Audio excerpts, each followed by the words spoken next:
pretty simple. I'm just a boy from born and raised in Tasmania, from Launceston, from a great family, and educated and raised here. And sort of, it's a journey to find yourself, I suppose, but always loved being here. And I didn't really discover riding a bike and running and swimming until I would have been 27, 28, I suppose. So it was quite late. But, a few personal challenges, and I thought bike riding was a great outlet. And then I had a friend of mine that said, well, why don't we try a triathlon? And we're like, oh, how hard could it possibly be?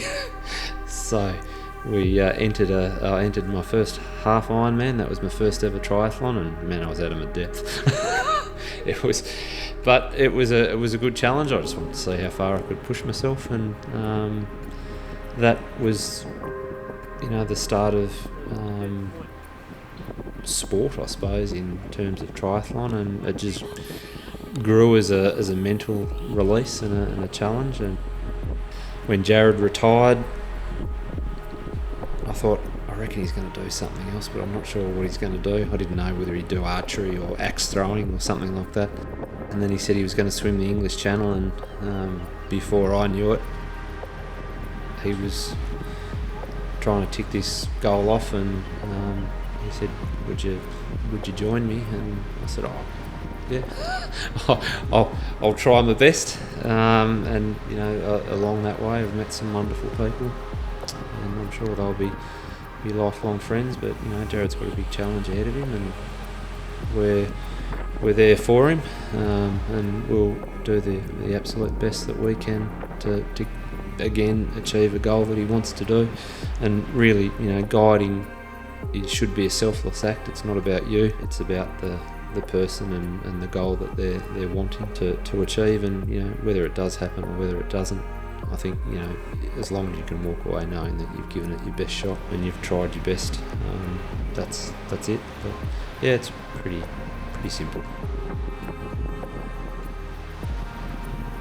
For me, the most important thing is being able to communicate effectively with Gerrard, and knowing what his expectations are and what my expectations are of him.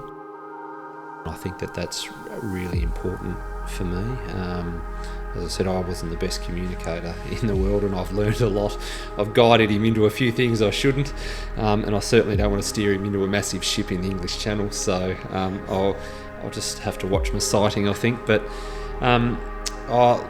for me, it's making sure that I know what's expected of me and he knows what's expected of him. I'll give everything that I can to this one discipline, and I love open water swimming. I enjoy swimming in the open ocean. It's something that I've always grown up with, and I enjoy. I'm not the greatest swimmer in the world, but I'm not the worst, and I'm not the most attractive looking style, but it gets me from A to B.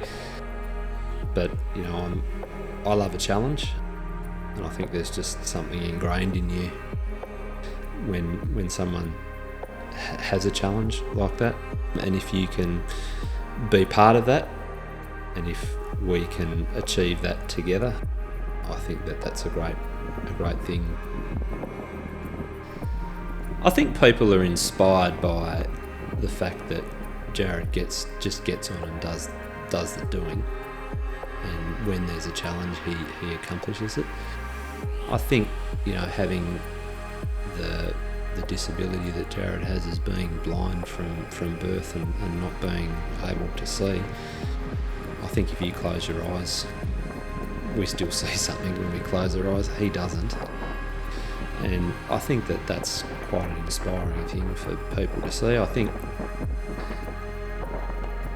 really for me is I take my sight and my arms and my legs for granted, and I think everyone does.